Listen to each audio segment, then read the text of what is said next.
Hello there. This is Dr. Susan Gitau once more. We are meeting this year 2022. Today is 13th of February 2022. Tomorrow is the big day, Valentine's Day. And I have done this special dedication to you on this special day. And I'm having this vibrant discussion on what is true love.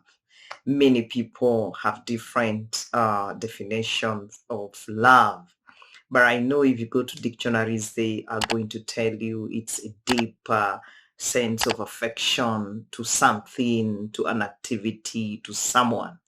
But when we're thinking about Valentine's, we're basically thinking about love for another person. And it's always good to know that very many people all over the world, um, tomorrow they will basically have red flowers, red everything, like I'm in red, because they're going to be attuned to the theme of Valentine's Day. I do not want to go to the history of the genesis of Valentine because very many people know the story of Valentine's, the origin. But I'm going to talk about true love. And I'm going to tell you this far in my journey what I have discovered true love to be. And I hope it can inspire you. It can inspire someone else. And it can make us live in that true love. To begin with, sometimes we think we love ourselves, but we don't. Because many of us don't even know who we are. Self-awareness, to me, is the biggest step in discovering true love.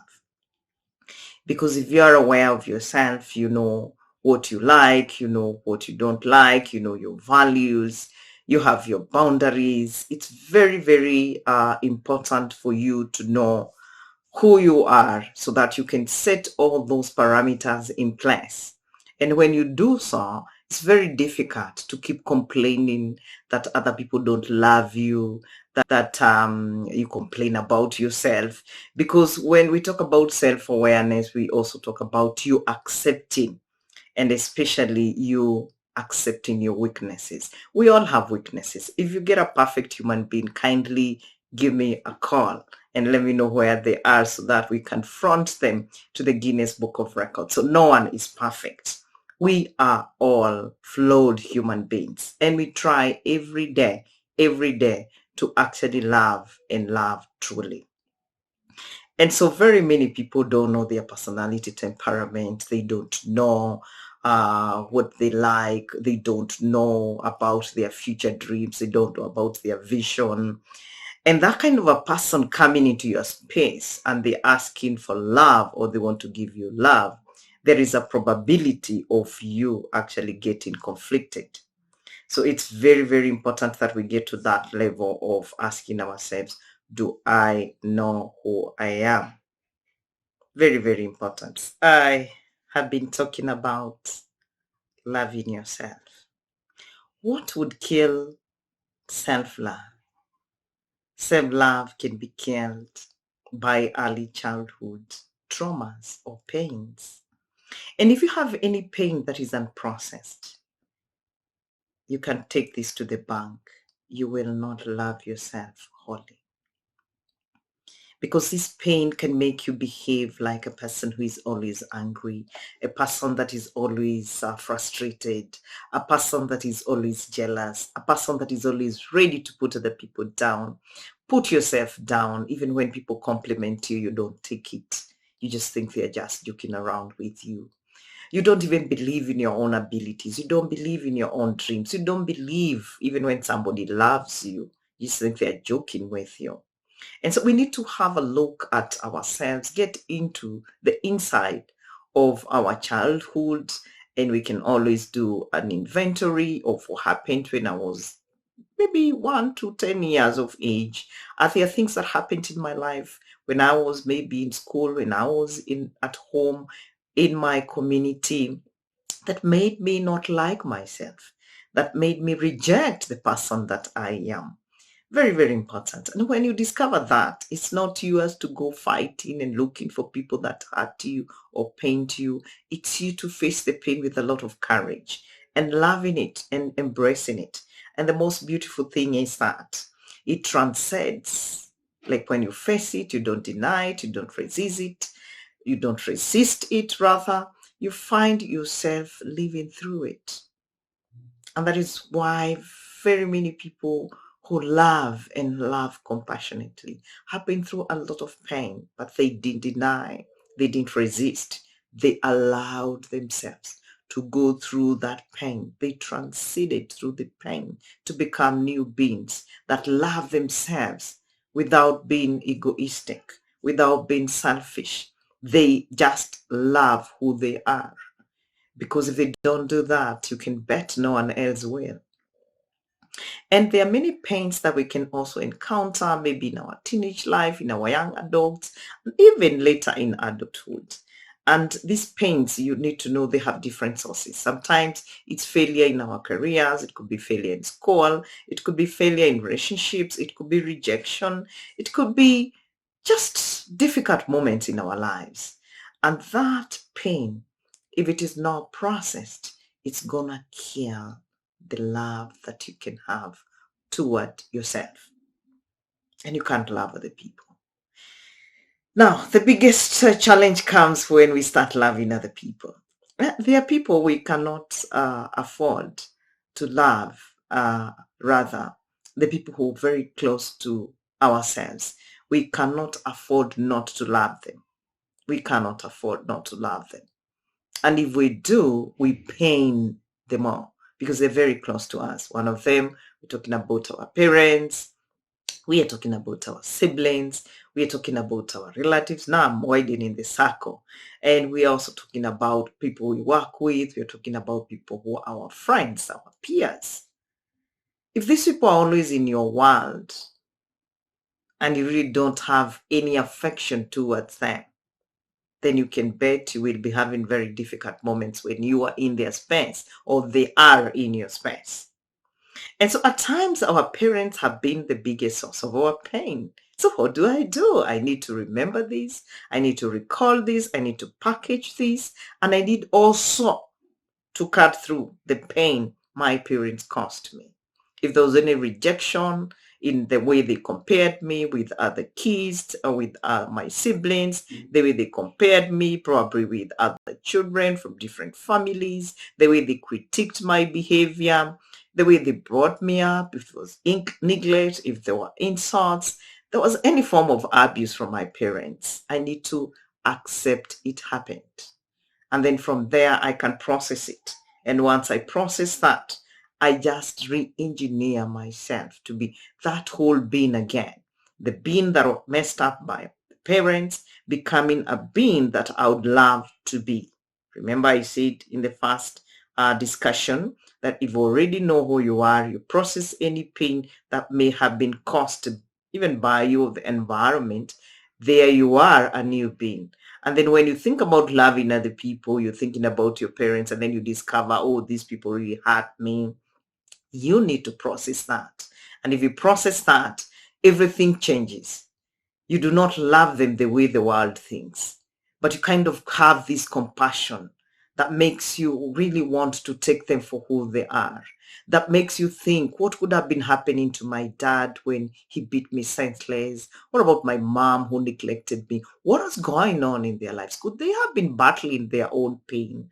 And if so, are the people who need judgment or the people who need compassion? And compassion wins the day. Sometimes it's the people that you called your love. And this is where very many people get challenged, and very big challenge.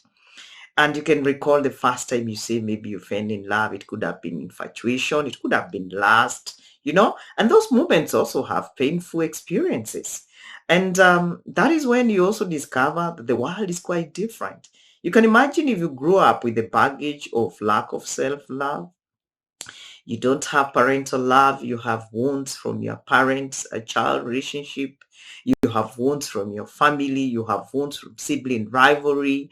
And here you come when it's time for you now to experience what the world calls love, this deep, intense feeling toward the person you really want to bring into your space. We say bring them into your heart. You can imagine if you still have your baggage. And it's even worse if you meet someone who is also wounded and both of you meet. It might be love at first sight, but it's going to be pain, pain, pain, pain. And it doesn't matter who you are. It doesn't matter where you come from. It doesn't matter your race. It doesn't matter your gender. It doesn't matter your background. It does not matter what kind of career or profession you are in.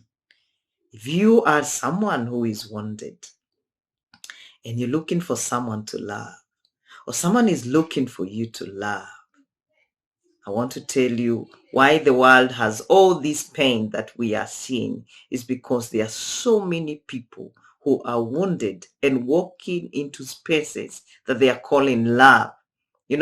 Like today on this Valentine's Day, very many people exchanging love letters, flowers, taking out people for coffee, dinner, giving gifts and all that. How I pray the people doing this have healed their wounds.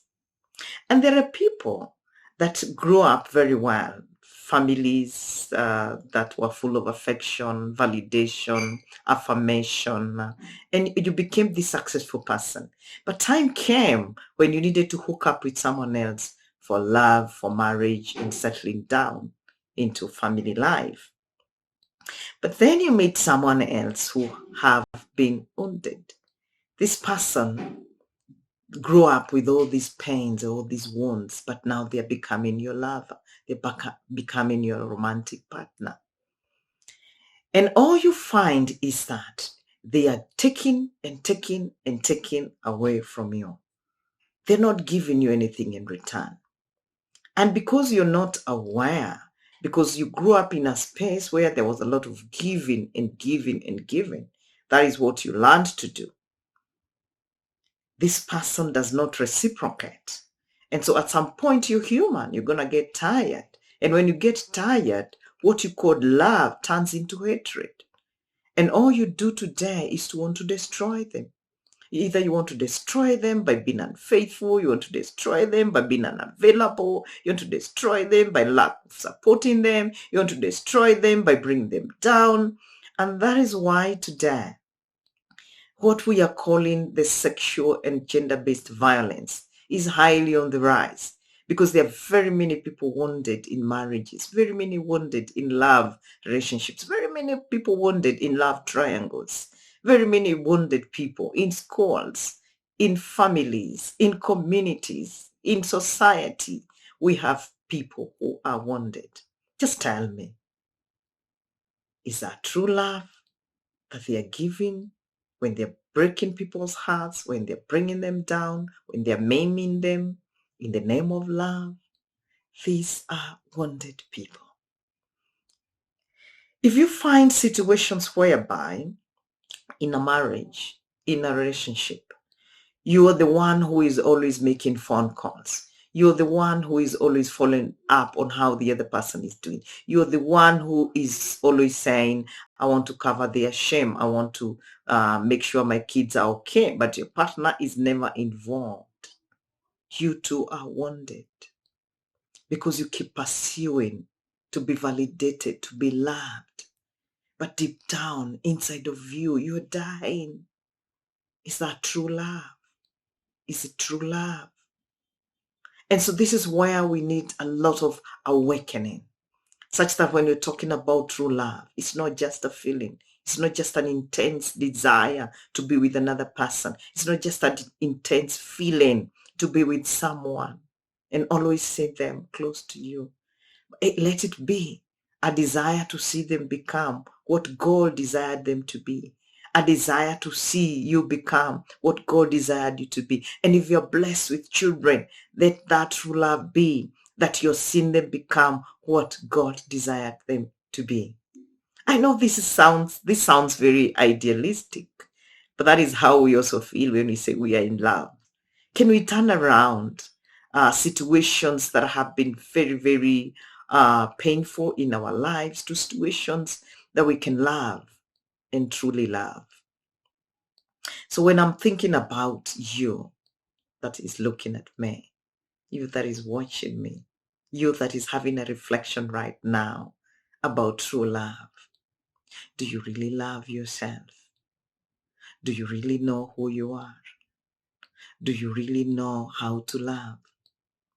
Do you really know who needs your love? Do you really know how to stop loving the way you do because you're killing yourself? Do you really know how to spread that love to people that don't know what love is? And so we need a lot of education happening in spaces that give education. We are talking about in my country, churches are very good platforms for people to get education about love and true love for that matter. Getting out of the biblical context to come into the real world, because we have seen people become unfaithful in church. We have seen people kill one another in church. We have seen people leaving their children and going to take care of other families. We have seen people divorcing in church. We've seen people separating in church. What if we know the true meaning of love? What if we knew that? What if we knew that we can have demons of pain coming from our childhood, coming from our teenage, coming from our young adulthood, that come and kill the true love we should be experiencing now? What if we knew? What if we knew even better that all the pains in our past, all the hurt in our past, all the rejection in our past come into our present, we can crush that pain and we can crush it in love. You know, when I say crushing it in love, I am saying you can say pain, I can see you here, you're here with me, you're here, but I'm not running away, you know, like you can take a moment of just being with that pain.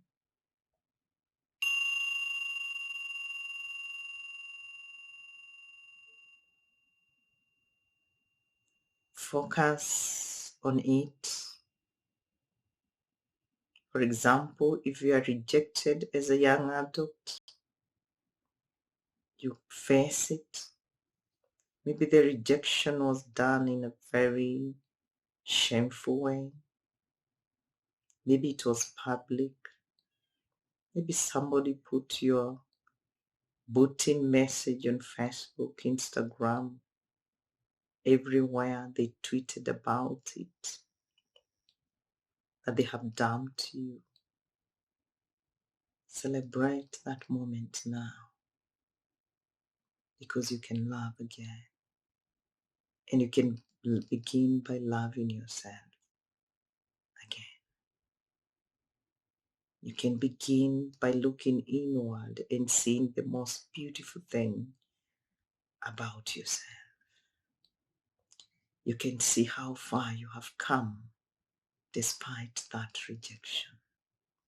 You can see how many lives you have touched with your love today. You can see how much forgiveness you hold inside of you. You can feel the freedom to love yourself and others growing bigger and bigger every day. You don't run away from your pain. You don't resist to face your pain. Face it. Embrace it.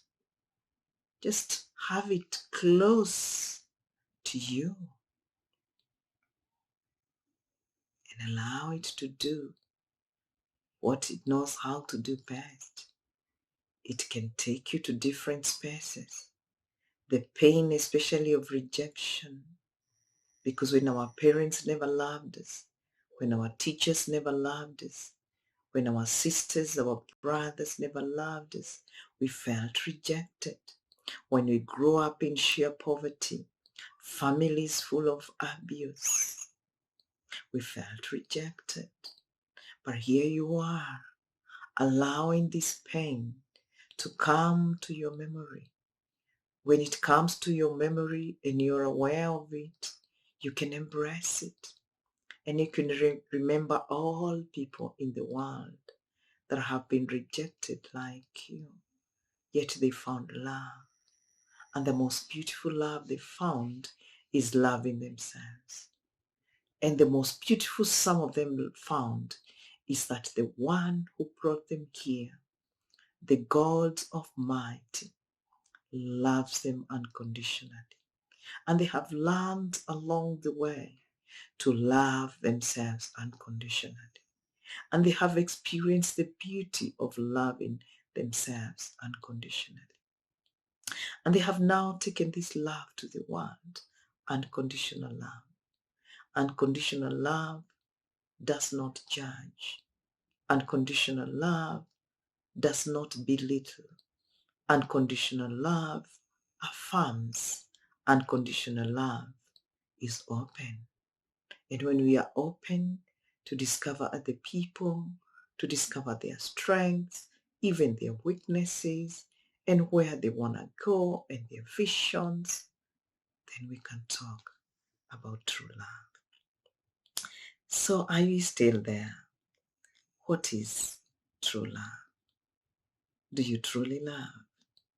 If you truly love, what have you done to show yourself true love? What have you done to show your parents, if they're still alive, true love? What have you done to show your children, if you have them, true love? What have you done to show your marriage partner that you truly love? What have you done to your colleagues in the workplace to show them that you truly love them? And for the Christians, because I am one, when you talk about true love and it's read over and over and over again, we talk about true love and the love that Jesus Christ showed us. Do you practice it? Do you live it? Do you know how beautiful that true love is? Have you tasted it? Have you shared it? If not, just listen, speak, and act like Jesus would. And as I wrap up my talk on discussion on true love, Valentine's special from Dr. Susan Gitau, I want to tell you, there is nothing and nothing that is going to hold this world in space like compassionate love. When you talk about compassion, we are talking about paying attention to that which you claim that maybe you have or you want to have. Paying attention to what is love. Paying attention to what is going to fill us with true love. Paying attention what is going to kill or is killing the true love as we know it to be. And without stopping there, we take a step to alleviate that pain that has killed our true love. We remove the barriers to true love. And one of it is when we look at people as different from us. We don't look at them as human beings like we are. You look at your partner as somebody else. You look at them as someone who is selfish. You look at them as someone who doesn't know, is foolish. You're killing the potential in them. You are bringing negative energies between you and them. Validate them, affirm them. There will always be something beautiful about the husband you married, the wife you married. Look at it. It is there. Magnify it. And anything that is a weakness, use it as a challenge for you to love, because that's where your biggest challenge comes in. Can you truly love your husband, even if he's drowning himself as he fights his pain into alcoholism and drug abuse? Can you love them if they have fallen short of their financial stability? Can you love them if they are childless? Can you love them if they're infertile? Can you love them if they are battling with the pain from their families of origin? Then we can say, you have seen it, you have paid attention to it, you're mindful about it, and you're now taking a step, or you have taken a step to alleviate that pain, that suffering from them, so that they can be that person or that human being that you can truly love. And learn as people that love one another to look at each other in your eyes. Our eyes are the windows to the soul. How often do you look at your partner straight into their eyes? Do you see pain? Do you see love? Do you see hope? Do you see suffering? If you say love, love back. If you see pain, continue loving so that you can help them alleviate that pain. If I would leave you with words today of encouragement, many people are wounded. That doesn't mean the world needs to be short of true love. In our families, in our marriages, in our workplaces, in the society, in our careers, and in what we do, true love is compassionate love. And I hope I have answered your question today on Valentine's Day. What is true love? It is compassionate love. This is Dr. Susan Gitau, your one and only. Go to my YouTube channel, Dr. Susan Gitau, and subscribe, like, and share. Wishing you a very compassionate true love on Valentine's Day 2022. Love you. I would like you to subscribe to my YouTube channel, Dr. Susan Gitau, where you will access mental health tips every week, every month, every year. Thank you.